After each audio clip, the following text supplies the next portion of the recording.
Hello, and welcome to the YMCA San Francisco's Classroom for All. My name is Justin, and today we are going to be learning about subtraction. So please feel free to follow along with me, or you can do this activity by yourself later.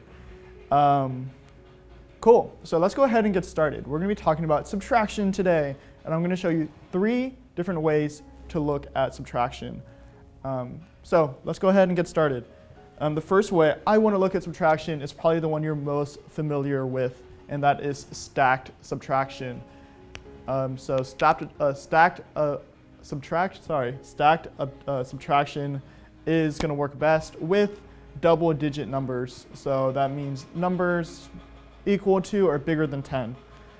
So let's go ahead and get started. I'm going to start with 13 minus 2. Okay, so I'm sure you're looking at this and saying, this is so simple, but I think it's good to go over the basics. So let's go ahead and start how you do stacked subtraction. We are going to first look at the ones place. So 3 and 2 are going to be in the ones place, and we are going to subtract up. So 3 minus 2 is going to equal 1. And then what we're going to imagine right here is that there's a big old 0. So 1 minus 0 is going to equal 1. And that's going to give us our answer of 11. Simple enough. If you didn't know, well, there you go. So this is stacked subtraction. I'm going to do one more problem because I want to show you guys how to carry over. So carrying over is an important part of stacked subtraction. And I'll show you when that happens. So let's go 21 minus 17. Okay, this is very similar to the problem we just did. It is also stacked subtraction, but when we go to our ones place and we're going to try and subtract, we're going to see that 1 minus 7 is not going to work because 1 is bigger. 1 is smaller than 7. So what we're going to have to do is we are going to have to borrow 10 from our tens place. So we're going to cross off our 2, subtract 1. So we went from 20 to 10, and then we're going to add a 10 over here. So what we just did is we borrowed a 10 from our 20 and moved it over here. So now we're going to go 11 minus 7, which we can do because 11 is bigger than 7. So 11 minus 7 is going to be 4. Perfect. And now we're going to go to our tens place. 1 minus 1 is going to be 0. And that's going to leave us with our answer of 4. Okay, so that's stacked subtraction, and that's how you borrow and carry over. Perfect. So yeah, let's cross that off. I think stacked subtraction is the most helpful, and I think it's the quickest to solve a problem. But we're going to look at these 2 other methods, and it's going to help us better understand what is actually happening when we are subtracting. And next, we're going to cover box subtracting. So what we're going to do first is we're going to make a big old box. I'm going to split it into just like that. So we have one full box on the bottom, and then we have a box, one big box on the top, and then on the bottom we have a box split in half. So this box subtraction is probably not the most helpful for finding an answer, but I think it's the most helpful for understanding what subtraction is.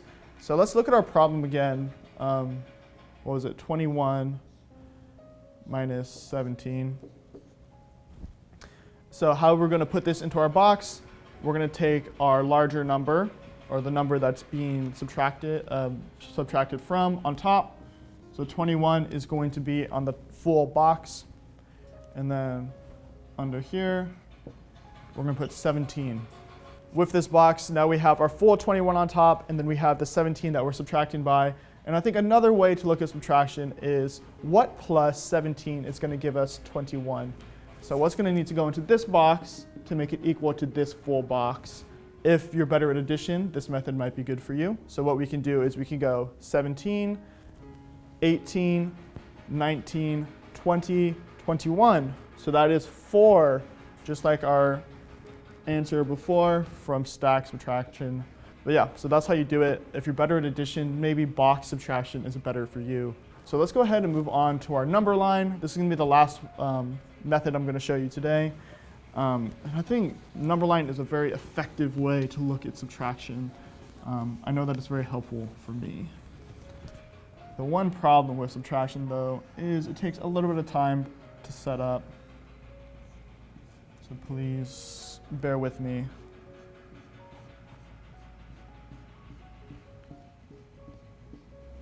Okay, so here's our number line. And let's do 10 minus 4. Okay, so this may seem like a pretty simple problem, but just bear with me. We're going to solve it on the number line. So here I made a number line, and let me label it really quickly. 12 and so on. Okay. So here's our number line labeled. We have 1 through 12 and some change on the end. But how we're going to solve our subtraction problem is first start with our larger number, or the number that is being subtracted from, and it is 10. So we're going to go 1, 2, 3, 4, 5, 6, 7, 8, 9, 10, put a little dot. And now we're going to take away 4. So we're going to count backwards for 1, 2, 3, 4. And our answer is going to be 6. So 10 minus 4 is going to equal 6. So that is our number line method. I think it's a very effective way to do subtraction if you like to visualize problems and look at them. So I think that's going to be it for this lesson. Thank you so much for joining me. Today we covered subtraction, and we learned how to do stack subtraction, box subtraction, and number line subtraction. So if you'd like to see more videos, please join us at YMCASF.org/classroomsforall for more amazing videos. Thank you.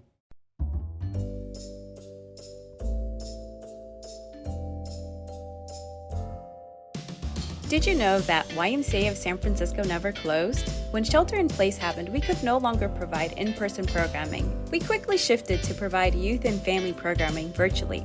As early as April, we started providing on-demand activities in our YMCA of San Francisco YouTube channel. For this video, we're going to be making a geodesic dome.